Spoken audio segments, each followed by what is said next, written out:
Hello friends, welcome back to the MKS English classes once again my dear friends and my dear students.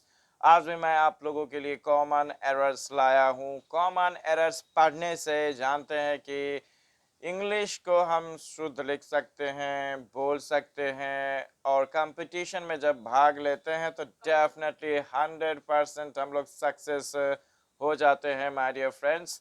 तो करना क्या है कि common errors पढ़ने के लिए आपको करना क्या है कि पूरे का पूरे ग्रामर को पढ़ना बहुत ही ज़रूरी है और उसमें जितने भी रूल्स है हमेशा याद रखें। यही अगर आप कर लेते हैं यानी कि इन सब बातों को ध्यान रखते हैं तो कॉमन एरर्स आपके लिए कुछ भी नहीं होता है, आप तुरंत के तुरंत मुट्ठी में कर सकते हैं। My dear friends and my dear students, it is really true. तो आप जो है सो कर सकते हैं, तो करना चाहिए माय डियर फ्रेंड्स। तो चलते हैं आज का सेंटेंस क्या कहता है।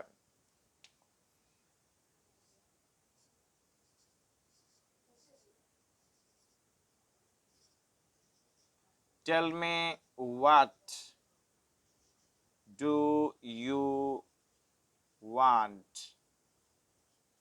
Tell me what do you want. तो समझना है कि माय डियर फ्रेंड्स और माय डियर स्टूडेंट्स इसमें गलती क्या है, तो समझना है और देखना है कि गलती क्या है और क्या है इस वाक्य में गलती क्या है, यानी कि इस सेंटेंस में माय डियर फ्रेंड्स क्या गलती है तो वो जानना है और इस वाक्य को शुद्ध करना है यानी कि करेक्ट करना है। तो देखिए यहाँ पर क्या है कि tell me what do you want. तो ये पहले जाना है कि माय डियर फ्रेंड्स सेंटेंस कौन सा है और सेंटेंस जानते हैं तो डेफिनेटली जो है सो पहचान जाते हैं। तो डेफिनेटली है सो आप गलती भी देख सकते हैं और जान सकते हैं, समझ सकते हैं। तो इसमें क्या है कि देखिएगा कि वाक्य एक नहीं, लगता नहीं कि है ही, एक नहीं है, दो वाक्य है। तो जानते हैं स्ट्रक्चर के मुताबिक हम लोगों को चार वाक्य है ग्रामर में। पहला है सिंपल सेंटेंस, दूसरा है कंपाउंड सेंटेंस, तीसरा है कॉम्प्लेक्स सेंटेंस और चौथा है कंपाउंड कॉम्प्लेक्स सेंटेंस। तो इसमें देखिएगा कि क्या है कि ये जो है वाक्य जो है सो कॉम्प्लेक्स सेंटेंस है। वो कैसे है तो देखिएगा कि यहाँ पर वाट है, तो वाट जो है सो कंजक्शन है और जुड़ा हुआ है दो वाक्य, एक टेल मी है और उसके बाद कंजक्शन के बाद से एक दूसरा वाक्य है। तो इसमें क्या नियम कहता है और तो वो जाना है माय डियर फ्रेंड्स कि देखिएगा कि ये इंट्रोगेटिव जब सेंटेंस रहता है तो हम क्वेश्चन मार्क डेफिनेटली लगाते हैं।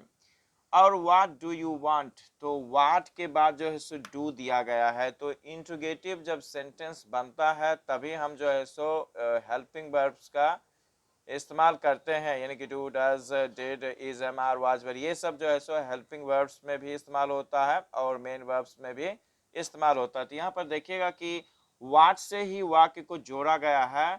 तो यहाँ पर जो डू जो है सो हेल्पिंग वर्ब है जो इंट्रोगेटिव का है, ये इंट्रोगेटिव में ही प्रयोग होता है। लेकिन यहाँ पर क्या है कि इंट्रोगेटिव नहीं है, असर्टिव सेंटेंस बनना चाहिए, उसके अनुसार बनना चाहिए।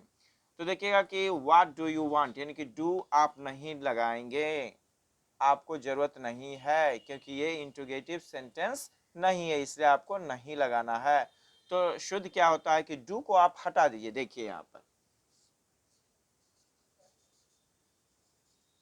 Tell me what you want, बस यही शुद्ध है वाक्य, यानी कि डू लगाने की कोई भी जरूरत नहीं है। तो इस तरह से आपको करना क्या है कि जब सेंटेंस को देखते हैं कि उसमें क्या गलती है, जब खोजते हैं कि क्या गलती है, तो आपको करना क्या है कि पूरे का पूरे ग्रामर जो है सो नॉलेज होना चाहिए, तभी आप कॉमन एरर्स को हल कर सकते हैं।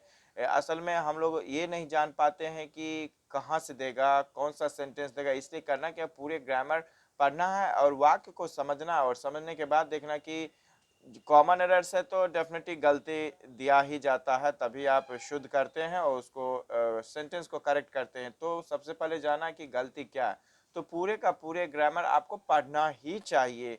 तो यहाँ पर बता दिए कि ये जो सेंटेंस है सो कम्प्लेक्स सेंटेंस है और आपको क्या करना है कि यहाँ पर tell me what you want लिखना है, व्हाट डू यू वांट नहीं लिखना है। तो मैं अगला वीडियो लाना चाहता हूँ, इसमें इतना ही काफ़ी है। आई होप आप समझ गए। और जाना चाहता हूँ, जाने से पहले मैं आप लोगों को एक रिक्वेस्ट करना चाहता हूँ, please subscribe my channel and press the bell icon so that you can get the notification of the next video at the right time. Till then, bye bye, see you, have a nice day, and moreover, my dear friends, thank you.